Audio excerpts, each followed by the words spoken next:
to those of you who are joining us from India, Japan, Singapore, Europe, and very good morning to those of you who have tuned in from the US. My name is Saidi Pratnam, and I am the Chief Operating Officer at MIJSC, or Mizuho India Japan Study Center. It is a mouthful, I know, but this India Japan Study Center is a center of excellence at Indian Institute of Management, Bangalore, which is dedicated to focusing or fostering basically collaborative projects between India and Japan, as well as across the globe, um, across academia, industry, and policy or governmental bodies. We are very delighted to welcome all of you to this 30-second webinar since we started this webinar series back in 2020. Before we dive into today's discussions, I would like to give you a quick introduction to our center. As I have already mentioned, it is to foster the India-Japan links. This was established basically to strengthen the bonds between India and Japan by promoting cooperation and projects across academia, academic, industry, and building societal linkages. It is my pleasure and privilege to introduce to you the speaker for this webinar, Lorraine Besser. She is a PhD and a professor of philosophy at Middlebury College and in the US, specializing in the philosophy and psychology of good life, as she calls it. She is an internationally recognized scholar, and she was a founding investigator in the research on psychological richness. And she teaches popular courses on happiness, well-being, and ethics. We are really privileged to have such a wonderful academic with us this evening. Let me take a minute to set the context for today's webinar. For centuries, the idea of happiness has been built on two key pillars: pleasure and purpose. The Japanese concept of Ikigai perfectly encapsulates this, guiding individuals towards purpose and therefore fulfillment. But what if we have been missing something that is very critical? As per Lorraine's groundbreaking book, The Art of the Interesting, she challenges this traditional framework of two-pillared approach to happiness. She argues that a good life doesn't just stand on two legs, it stands on three.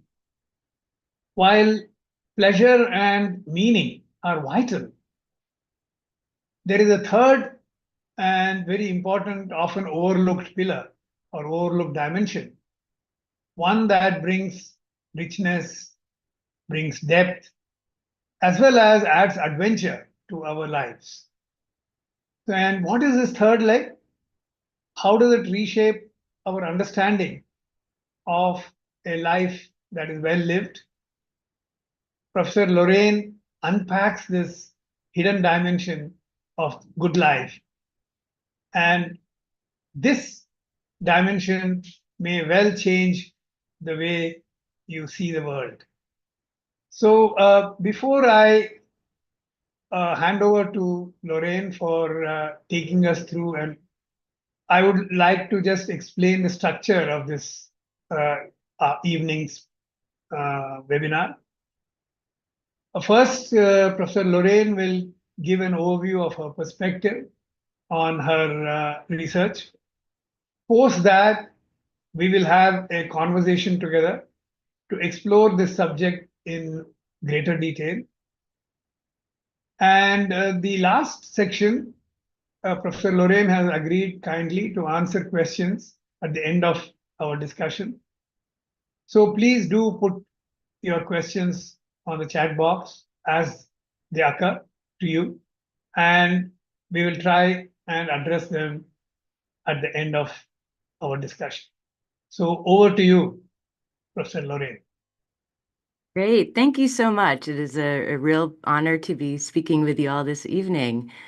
I am going to share a presentation with you. Those of you who are joining us from India, Japan, Singapore, Europe, and very good morning to those of you who have tuned in from the US.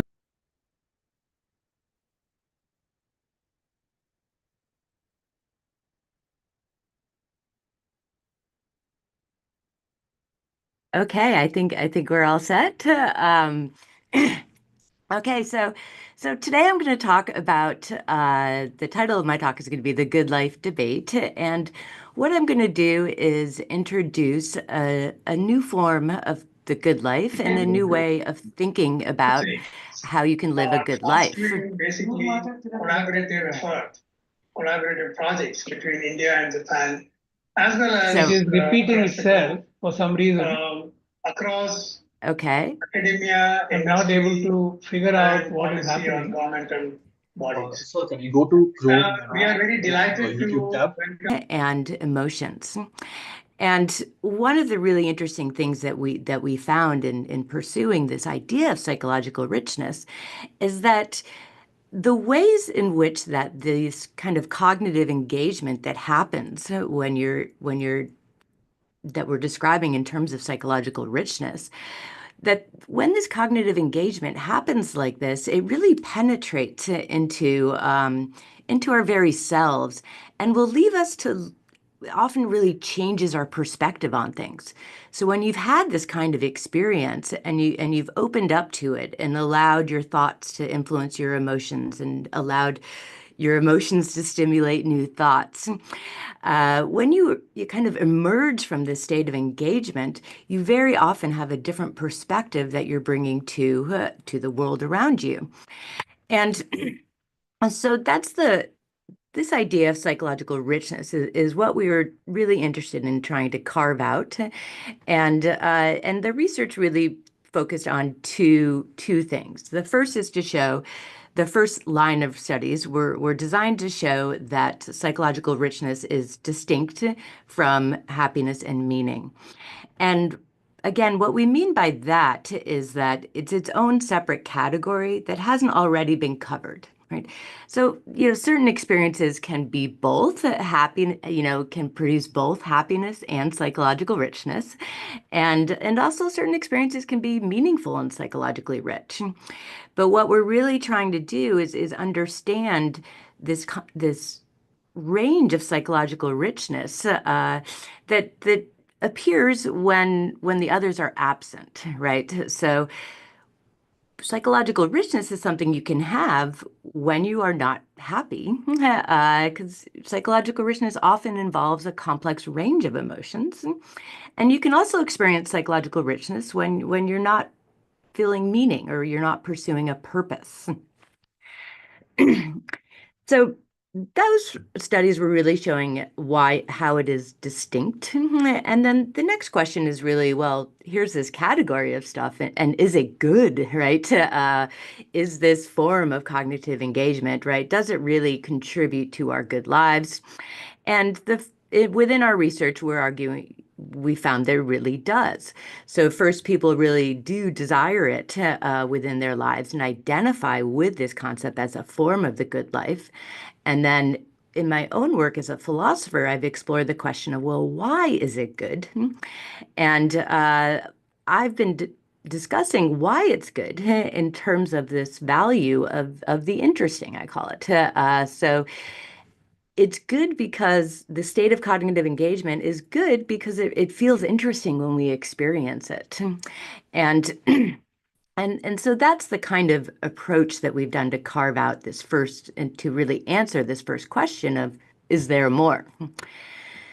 Now, to get a little bit at the second question, is a life dominated by one aspect a good life? This is more the focus of my recent book, The Art of the Interesting. And what I do within this book is first really explore the concept of psychological richness and how we can develop it. And that's what the art of the interesting is. There are real skills that we can learn to make our lives more interesting. And the second part of the book, though, is really talking about how it is that psychological richness and interesting experiences fit into a good life. And what I argue within this book is that the good life is really a three-legged stool, right? So it includes happiness, meaning, and psychological richness. All three of these things, all three of these categories, I think track really important parts of our lives. But I also think that when you examine how each functions within our lives, it's really important to recognize that we need it all, that a life with only one of these aspects is somehow impoverished, so that the best possible lives that we can be living are ones that include it all, that include happiness, meaning, and psychological richness. So let me speak a little bit about on this kind of question, right? Why something like Ikigai is not enough to fill out our good lives. And in the book, I don't talk specifically about Ikigai. I'm talking about pursuing purposes, but I think in general strokes, the same arguments are really going to apply to both.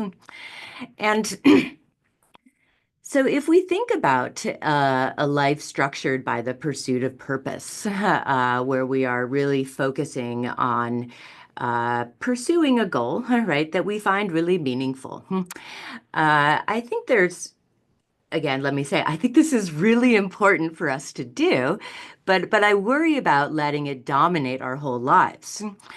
And there's for a couple of reasons. So the first is that there is a lot of psychological research talking about how difficult it is to really experience the kind of satisfaction that we're seeking when we're aiming at a purpose. And here the research that I'm looking at is a lot of the research that explores, first of all, how people feel after they get or obtain a really important goal. And a lot, the most common reports of how people feel after attaining a major goal in their lives is a very kind of flat feeling, right? There's been a lot of expectations that when you obtain this goal, that something wonderful is going to arise from it. And what people experience more often than not, the folks that we're exploring here, what they're experiencing is a kind of flatness that is attached to the attainment of a big goal. Um, and there's a lot of different reasons I'm happy to talk about why pursuing a purpose, it's doesn't reliably deliver, right, to all that we think it might, which isn't to say that it can't, but it is to say that, we don't want to put all of our efforts into this one aspect of the good life.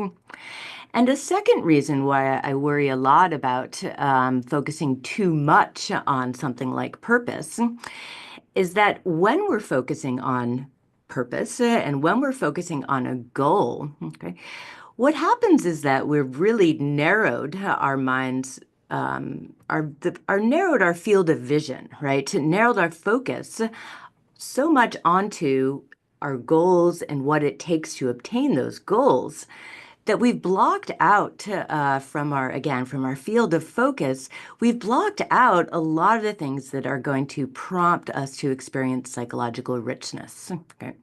So we miss out on, a lot of things when we're pursuing one thing. We're missing out on a lot of things, and one thing that we really are missing out on is psychological richness. This is something that happens most often in unexpected conditions, in novel conditions, in conditions that we really have to be aware of in order to experience psychological richness. But if we're focusing so much on purpose, there's a real concern about whether or not we have the awareness of other things going on in our environments that are going to stimulate psychological richness. And then the third reason is that why, I don't think that a life of purpose or happiness is going to be enough is that, it's true, right? Wonder and adventure make our lives go better, right? So these are psychologically rich experiences are good things to have in our life, and we should make room for them. So I think that I think there's two really important things about all of us. I think all of us actually really need happiness, meaning, and psychological richness in our lives. I think they're really important for each of us to experience. Although I think that the way in which we each structure our good life, right, it's going to contain each three of these things, but it very well might contain them in different degrees, right?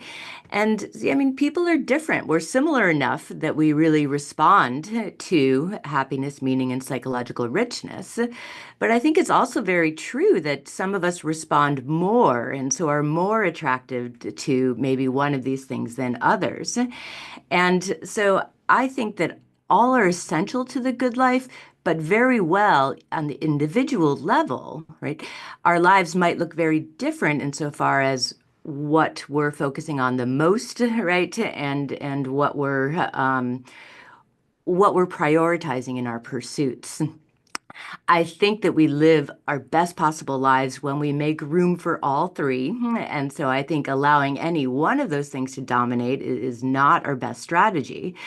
But the best strategy is to make room for all of them and allow. There'll be times where you're pursuing more purpose and meaning than other things, and that's fine, that's great, but then you got to make room for the other stuff too. And that's the kind of vision of the good life that I think falls out of this really important research. So let me I think wonderful. I think yeah. you have given a bird's eye view of your research as well as your book.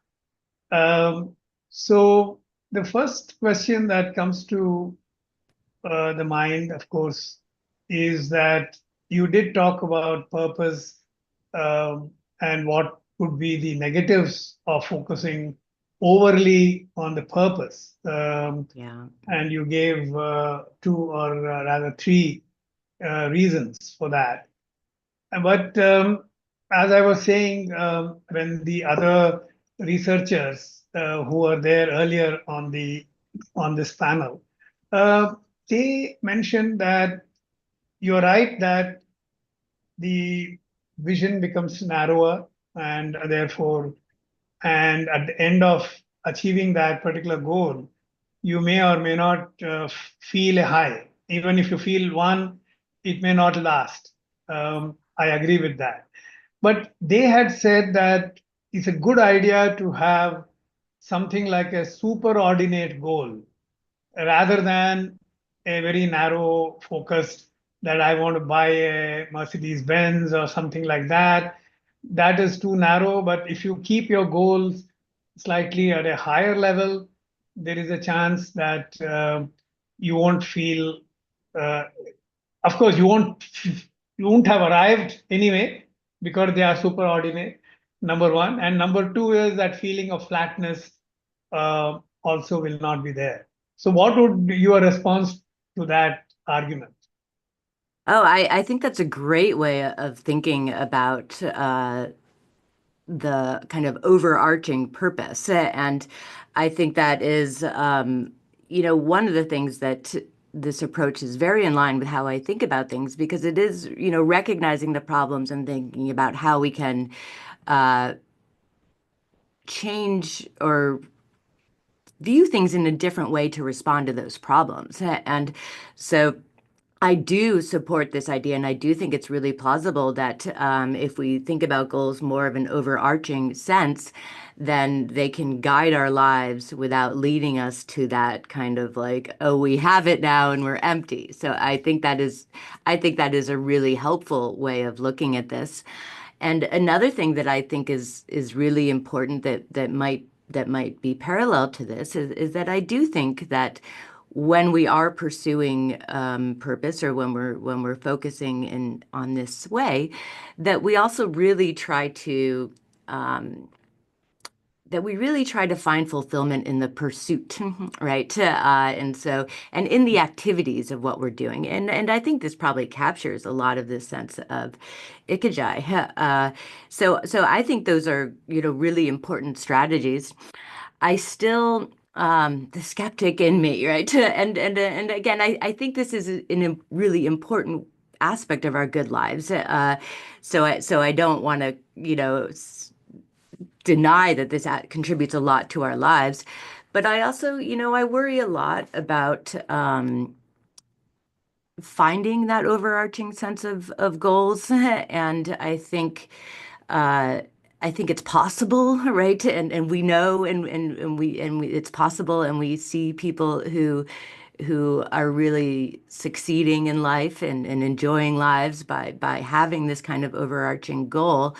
But I also think it can be really a struggle for some folks to find. And I do see a lot, and I imagine there might be cultural differences here as well, but I do see a lot of pressure that some people, I think certainly in the US, we hear a lot about this, about pressure to find this overarching purpose. And, with pressure, when you're pressured to find some purpose and it's hard for you to do, then you start feeling bad about yourself because you haven't found it. And so I worry about that too. And so I think there's a number of reasons and they're not definitive against, there's certainly rewards that will come from pursuing purpose. But I think that there's enough concerns that we might have about it to really present it as the most important aspect or as the only aspect of living good Wow, lives. great, great. Uh, when you say psychological richness, of course, you give a lot of examples in your book. Um, can you take us through the some of those components of richness and how one can pursue that or follow those aspects? Can you give some Yeah, examples? yeah. Yeah. Yeah, thank you. Thank you. So um so I think that one thing that we know about psychological richness is that it is very correlated with conditions that are complex, challenging, and novel. And if you think to kind of get a sense of what a psychologically rich experience might look like, so uh, I'll tell a little story about this. It is funny because I think it tells a lot about the dangers of focusing too hard. So early in my research, a journalist had asked me to, engage with her and discuss psychological richness, and she thought it would be fun to just go out and have a psychologically rich experience, and I was a little concerned about whether or not this would work because it's not something that you can plan for. Yeah, and so I was skeptical. And so we tried, right? We made a plan. We were driving around this island looking for these different fairy houses that someone had built. And so here we are, and we're on a plan, right? We have a map, and we're driving around, and we're looking for these particular things that we think will be really interesting. And they kind of definitely were. But one thing that we encountered on the drive, all of a sudden I look out a window and what I see out there, it's a field of, it's winter for us where there's all sticks. And I look out into the forest and I see all of, hundreds of colorful wooden birdhouses that all over the forest. And then there were and then there were actually some life-size statues of dinosaurs scattered throughout those. It was it was so, I mean, so this at first I think this is really a great illustration of a psychologically rich experience because all of a sudden you're looking out, you expect to see nothing, and then whoa, you see these amazing things that really, force you to ask a lot of questions, right? You're thinking like, well, why are they there? And then you're wondering and you're being curious about their sense and then wondering who put them there. And then you can just appreciate how they look against these dark sticks. And so that's the kind of, I think that's a really, it's not the old psychological richness can come in many forms, but that's a great example of something. And also, I think, had we been focused too much, we would have just, had I not allowed myself to look out the window, even when we weren't on our plan, I wouldn't have noticed it. And so, and I think that the messages here are a couple of things, which is that we need to keep our eyes open and really be in touch with our environment so that we can notice things that will stimulate our minds. And so novelty is something that when you think about what novelty does to the brain, right? When you're confronted with something new, your brain has to start thinking. It has to kind of shift out of its automatic patterns and engage in thoughts to wrap your head around this. And the same thing happens when when you're confronted with a challenging situation or a complex situation. That's what these all have in common is that they're really forcing your minds to engage. And so one of the best strategies for developing psychological richness is to notice novelty around you, right? To notice the novelty around you, allow yourself to be to not run away from challenges, right? Allow yourself to really sit with the challenges. And I think often our instincts are, if it's challenging, we want to pull back. But I think if we allow ourselves to engage with a challenging experience, then it'll have that same effect, right? As well as complex experiences. And so having interesting experiences is something that we can't control, but we can train ourselves to uh, notice things, to be open to having these kinds of experiences, and to allowing them to kind of blossom when they start, right? If we recognize them happening and just allow ourselves to feel things, even if they're not always the warm, fuzzy feelings, then we're putting ourselves in a position where we will experience more psychological richness. Wonderful, wonderful. I think you have sort of summarized those three, so to speak, characteristics of psychological richness, which is complexity, novelty, and challenging. Yeah. So, I mean, I would like to ask you a question which slightly at a tangent, but very important, because if we keep chasing a life of say constant novelty, will we be missing out on depth or on stability? How does one strike a balance between those two? Because those two also are needed for feeling more stable and more happy. Yeah, thank you. That's so important to ask and to think about because we don't want, just as we don't want purpose to dominate us, we don't want psychological richness to dominate us. And you're absolutely correct that very often the circumstances that allow us to experience psychological richness, right, are the ones that aren't necessarily going to be the best ones for experiencing either happiness or purpose.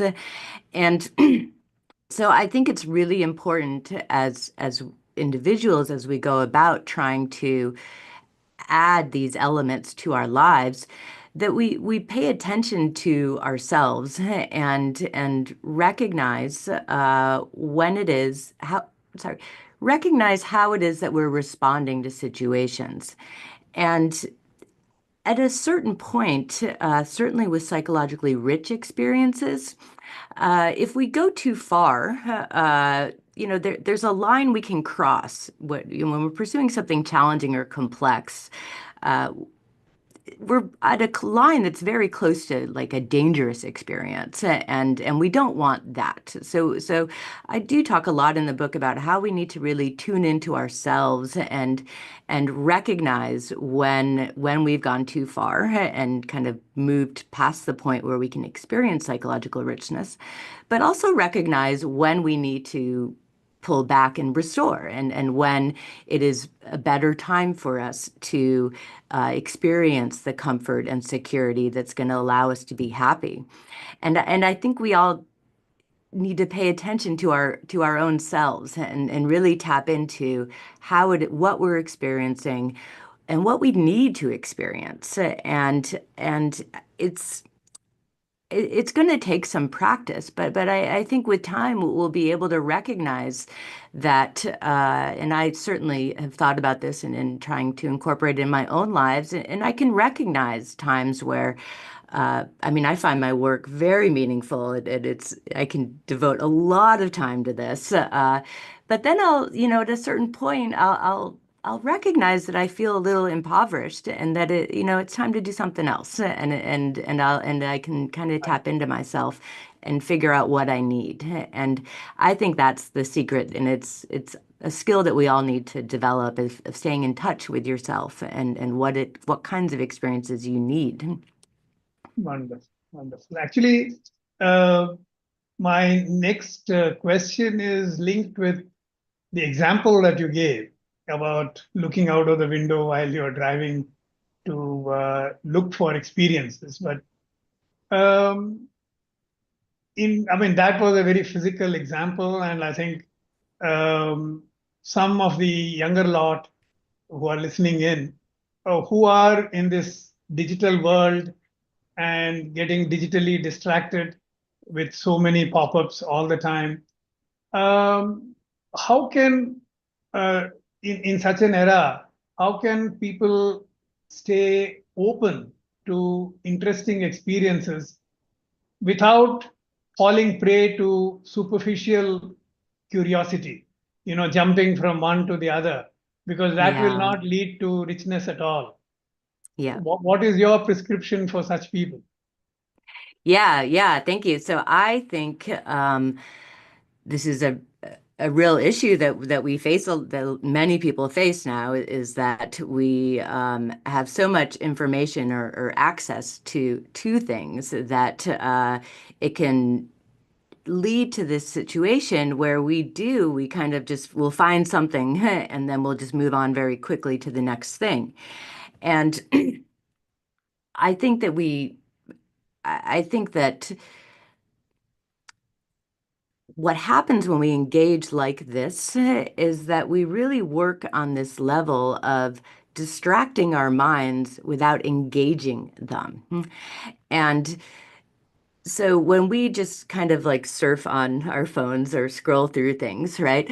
We're being distracted, but we're not actually having any kind of focused engagement that is going to allow us to experience psychological richness. And so I think we need to recognize the difference between being distracted by information and then engaging with that information. So to engage with something, and you can engage with, there's content on your phone that you can certainly engage with and have interesting experiences thinking about, but you've got to pause and you've got to really allow your mind to not just be distracted, right, but to click into gear and start engaging with what that is. And then to give yourself the space to do it, right? It's these are experiences. It's a kind of cognitive engagement that develops, but you have to let it develop. And so it needs room. You need to give your minds the room to not only to engage, but to respond and allow yourself to respond also emotionally too. So I think it is slowing down, and it's also I use this phrase a lot, right? You've got to know what you're after, right? And if you recognize that what's happening when you're using your phones or whatever it is that's distracting you, if you recognize that, well, no, I'm getting distracted here, and so it's occupying my mind, but it's not engaging it, and then try to find something to engage with, and then notice the difference in how that feels. And I think once we start experiencing these states and naming them and allowing, then we know what we're looking for. And we can say, okay, no, I'm just distracted by this, but I need to find something to engage with. And so I need to pause and I need to see what hits me and I need to let it develop. Very nice, right? I think uh, digital media takes nanoseconds, but human mind, I think, takes quite a bit of time to soak in Yeah. that particular experience. And that's why you're saying that it's not enough to be occupying your mind, but it should be engaging your mind. I think that is the mantra you are Yeah. giving to the audience. Very nice. Very nice. So linked with this, Lorraine, if I may ask you one more question. This is slightly linked with neurotypical versus neurodiverse minds, which you also talk about. But the traditional way of a good life often is a neurotypical mind, one that seeks happiness and meaning, as you rightly said at the beginning, in a very conventional type of way. But in this era where mental health awareness is increasing rapidly, uh, we are cognizant that there are neurodivergent individuals, ADHD, autism, stuff like this.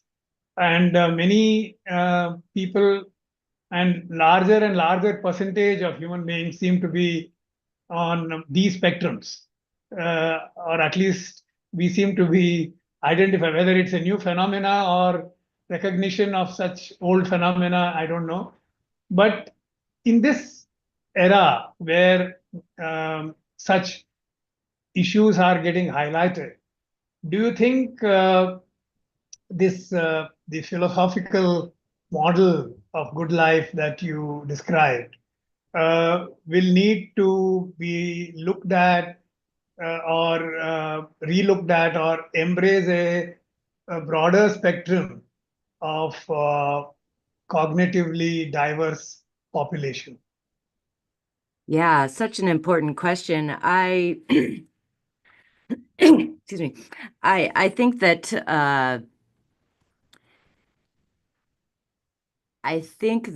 neurodivergence doesn't change what is essentially good for us, but it Mm. changes what it means for us to how we experience those things.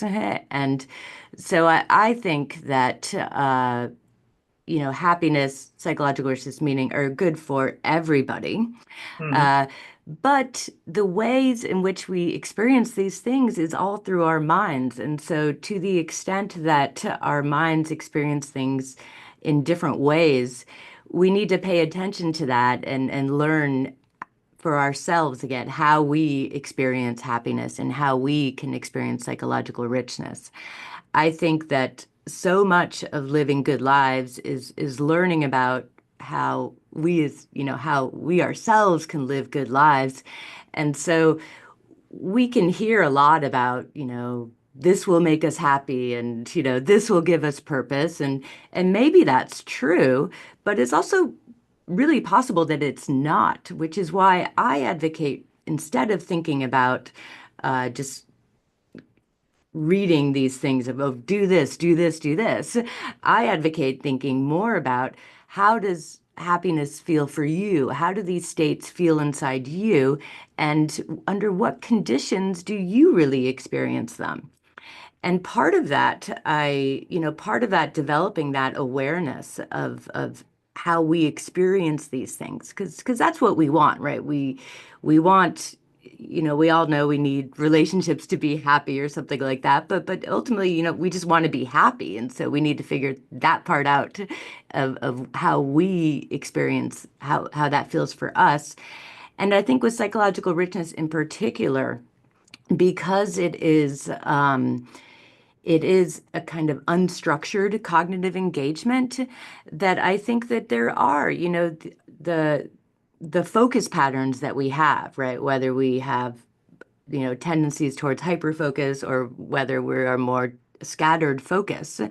I think that will influence a lot how we experience psychological richness, but also how it is that we need to kind of keep it well defined. And so I think that if I personally have tendencies to hyperfocus. And so I Mm. need to be aware of that, and then to kind of recognize when I get into that state, and then to say, okay, well, that's where I go off. That's where I get, go off and start to that's where my mind starts to kind of like pull back against these things. But once I am aware of that, then I can use that to my advantage to try to get these experiences more. And so Wonderful. fundamentally, I think that's the bottom line. Just learn about yourself and figure out how these feel for yourself. And whether we're neurodivergent or typical, we still need to figure out how it feels for ourselves, and that's still going to be our best bet. Wonderful, wonderful. I think you have wonderfully captured that major point that whether you are divergent or typical, recognizing where you are getting stuck without exposing your mind to a more holistic approach. That is the approach that you are advocating. And I think that is very helpful. Thank you, Lorraine. There are many questions from the audience, if I may take you through a few of them.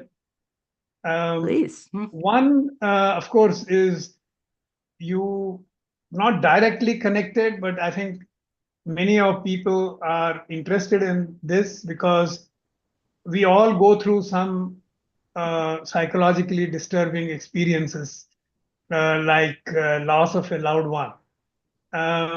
So how would you, as a psychologist, help or prescribe or advise that looking at life like this, on exposing yourself to all the three pillars, would help people to cope with such a disturbing experience? Yeah. Yeah. I think one of the best things about this research on psychological richness is that it's revealed that the experience of complex emotions, including, the difficult ones, the painful ones, that's not always bad. And I think that is so important to recognize. Obviously the positive emotions are lead to happiness, but so many of us kind of think that, well, that means the difficult emotions we have to run from or bury or extinguish. And one of the great things that we're learning about psychological richness is that it really does often evoke a range of different emotions, and it can be invoke painful emotions. And so part of what I think we can do as we try to develop more psychological richness in our lives, we will be becoming more comfortable with experiencing a range of emotions. And I think that is going to help when devastating things do happen for us. I think that when we are experiencing grief or have gone through a traumatic experience, there's going to be very difficult emotions. And having the ability to be able to sit with those emotions and not run from them, and also not immediately think that these difficult emotions mean that you can't live a good life.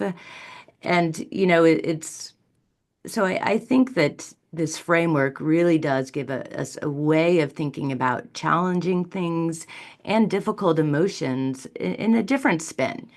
And, I don't want to say that you can turn your experience of grief into a psychologically rich, really rewarding experience. That's not what I'm after here. But what I'm saying is that we can recognize that the experience of complex emotions is part of life and is part of even good lives, and that we can be kind of develop a more contentment sitting with them, and I think allowing ourselves that space to just sit with those emotions is really going to help them. I see. Okay. Thank you. I think this will help many people who have experienced something that is very personal and very deep and very sad. But I think your point is that we should not run away or bury it. Surface it and then feel it. And that is Yeah. your recipe. Thank you. Uh, there is one more question which says, I will read it out to you. How does one know that we have made it? If we say it depends, then each one ends up defining it differently, and this leads to misery. So, so how do we know that we've made it to living a good life? I Yeah. take it to, Yeah. yeah, uh, um, I think I have an answer that might be unsatisfying, but I think we feel it, and I think that we can, you know, the good life is a process, right? It's about, we're talking about living a life, and so we are talking about many different kinds of ebbs and flows and experiences and challenging moments and rewarding moments. We're talking about the whole package of things. And I think that if we are able to find valuable experiences within all of the different aspects of our lives, which I think we can when we allow room for happiness, meaning, and psychological richness, and that we can infuse this kind of value into our all aspects of our lives, and then, when we do that, we'll know we're doing that. We will be experiencing a good life. And um, it's not something that we want. I don't think we want to think about it as, so like, when do I know when I've got it? It's because it's an ongoing thing, and even when you're experiencing it, it's going to be important to keep it going. And so I do think I'm getting back to this bottom line of saying, well, you need to know how it feels within you, and then to really accept that yeah, this is it. This is a really rewarding experience that I'm having, and this is a good life. Okay. So you are saying that there is no one set of metrics to know whether you're having or you've had a good life, but it is an ongoing process. And if you continue to feel fulfilled, then you are okay. Yeah, Yeah. yeah, yeah. And if you continue to feel like your life is rewarding and that you are, even just having more rewarding experiences than not, and that you're able to really, I think this whole more holistic approach, right? To say that uh, all of areas of our life should be rewarding, no matter what, whether it's our pursuing our employment, whether it's, having a family life. It's all areas of our lives should be rewarding, and I think they can be rewarding in different ways, and that's what I think is really exciting about this way of thinking about things because it shows, different areas of our life will be rewarding in different ways, and capturing that, I think, is going to be really could really change one's lives to recognize that, this area of my life that normally I just get through, it can actually be a really rewarding experience for me if I approach it in a certain way. Wonderful, wonderful. Thank you. In fact, there is a lot of questions, but we are running out of time. So I will ask you one question, which, though you did answer it, but I will read it out anyway. You can reply to that. How do you personally react when faced with a choice between pursuing a deep sense of purpose, or Ikigai, as you said, and embracing a life of adventure and spontaneity? You did Yeah. say that there is a balance that you need to give, but can you give your own example or personally example something? Yeah, of course. Yeah. And I think that um so one I think that there is this sense of resonance that can happen with us when we are doing something that, delivers purpose or something rewarding. And I think that my own experience is that I can chase that sense of resonance. And so whatever happens to be really hitting me at the moment, right? Whether it is, something I'm pursuing in my work, which I find very meaningful, or teaching, or that's where my main sources are. And I think that there are certainly times where I feel very compelled, very drawn into this, and finding these activities in my lives, right, very compelling. And to the extent that I do want to give them a large space in my life, I also always remember to keep it structured, though, and because I know that I need more. And I know, and I have gone through these experiences. I've certainly gone through stages of life where I focused pretty exclusively on like my career and finding things meaningful.